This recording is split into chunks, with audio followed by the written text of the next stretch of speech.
Hi everyone and welcome back to my channel. So today's video will be the second part of last week's story time. It was all supposed to be in one video, but apparently I talked for much longer than I thought I did. So if you haven't checked out last week's, which was all about almost getting stranded at New Year in Disneyland Paris, then be sure to go and check it out after this video. And today's video is all about how I missed my flight in Orlando a couple of weeks ago, and make sure to stay tuned for next week's, which is going to be the story time of how the paramedics had to come and I was really ill at Walt Disney World again a couple of weeks ago. I hope you guys enjoy this video and let's get into it.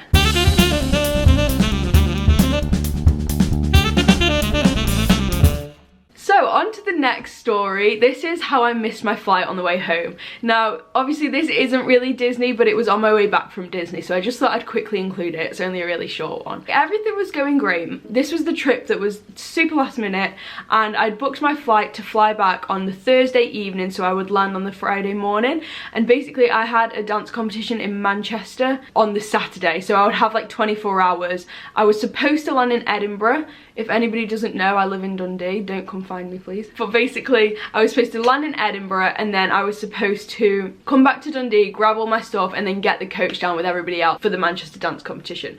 Now, I'll get onto this in a minute, but basically, thankfully, my family live in Manchester, so I managed to stay with them after all of this situation.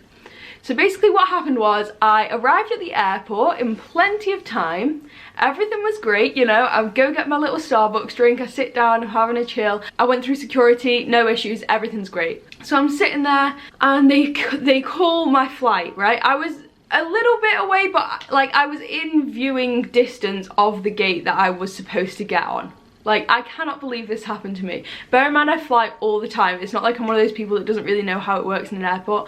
I fly a lot, and on my own. I mean, it does always go wrong, but I should know what's happening.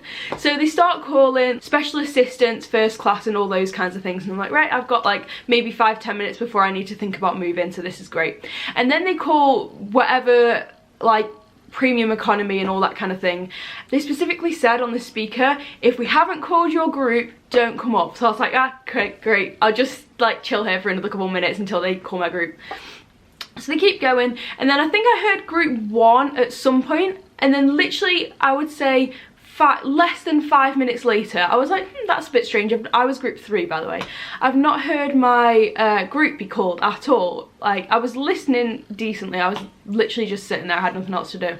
So I was like, oh, I'll just head up to the gate. Bear in mind, at this point, there was still people sat in all the seats around the gate, and there was people kind of a little bit crowded around the gate. Like, it looked busy. So I thought, oh, this is great. Like, I've still got time. People are queuing, this, that, the other. So I head over to the gate and I'm like, oh, I never heard my boarding group get called. Am I okay to board yet, or do I need to wait a bit longer? You know, this, that, and the other. And he was like, oh yeah, no, the gate's closed, you can't get on. And I was like, what? Are you actually joking me? And he was like, no. I was like, the door is literally open. I can see the plane right there, and the door is open, and you're not gonna let me on it. It was like, no, the gate's closed. And I was like, you are literally kidding me. My bag's on the plane. I can see the plane. I can see the door. It is open. Why can't I get on? And he was like, well, it's closed. Like, sorry, you can't get on it. And I was like, okay. That's great news for me. So obviously at this point I was like kind of panicking, because I was like, I don't want to have to spend the money on buying another flight home when my flight is literally right there in front of me. I can see it. So I was like, oh my god, like, what am I gonna do? I did want to get some footage of this, but because I was quite panicked, I didn't like get my camera out, so sorry about that. Probably would have been quality. But I was crying at this point, and I was like, oh my god, like, what am I gonna do? I didn't really want to tell anyone, because last time I had issues with flights, like, people got panicked and it just wasn't a good experience. So I thought I'll just keep it to myself and like see what I can do. So the guy's like there tapping away on his computer, not really saying anything to me. Bear in mind, at this point my phone was on 1%. Why in all these situations is my phone out of charge? I don't know. But I was like, wow, okay. I was gonna go and find a charger, or my actual plan was, as I got on the plane to sit, you know, they have the little USBs in the seats to charge my phone there, but clearly that never happened. So I was like, well, that's just great news. I had tried to charge my phone in some of the seats, you know, like underneath the little seats at the boarding gates, they have the USBs, but none of them were working. So I was like, do you know what, it's fine. I didn't have one of the ones that you can like plug into the wall. I think it was in my suitcase, so that was perfect for me. And I was like, right, okay, what am I gonna do? So he's like tapping away, as I said. He starts calling people and he's like, have you got any spaces on your flight? And I was like, oh my god, what? I literally don't even know. If he says no, what am I gonna do? And eventually he comes back and he's like, oh yeah, I could hear him on the phone, but obviously I couldn't hear what they were saying on the other side.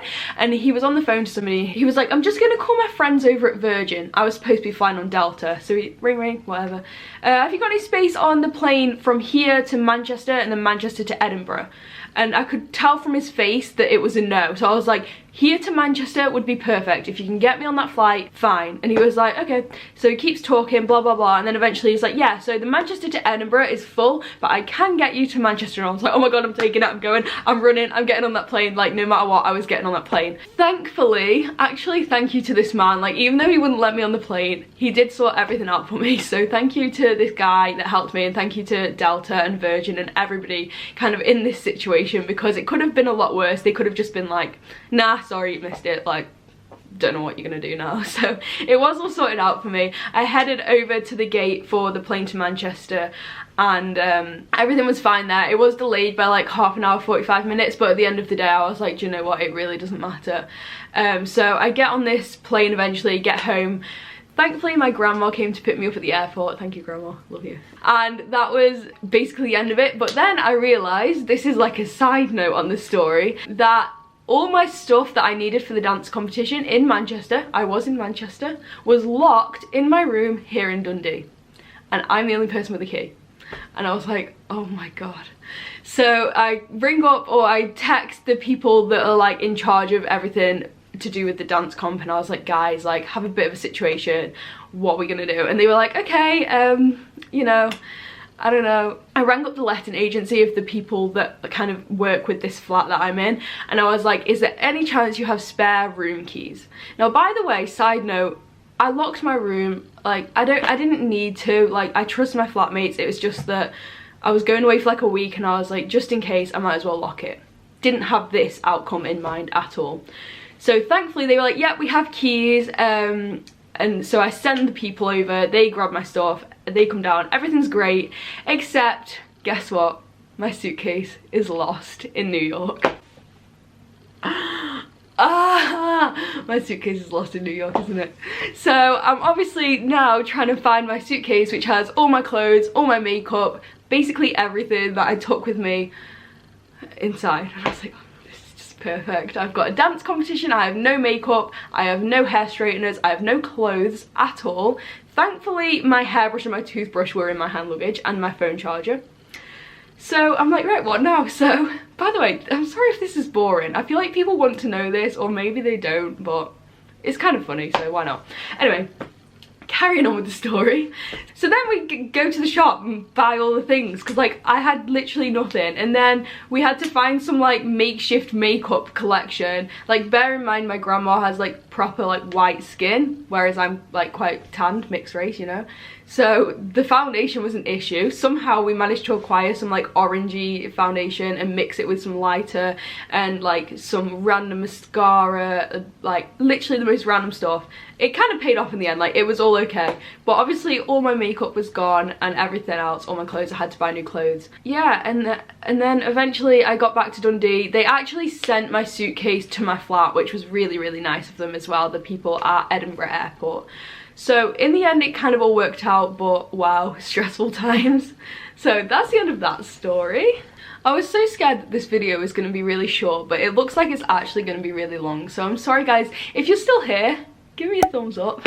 Thank you guys so much for watching. Again, make sure to stay tuned for the next one, which will be coming out next Saturday at 7 PM UK time, and make sure to stay tuned for my other videos, which do come out every Tuesday, Thursday and Saturday at 7 PM UK time. Give this video a big thumbs up if you enjoyed. Also, make sure to go check out my new Instagram account, which I just opened, which is _Lauryn.Rachel_, and I'll see you next time. Bye!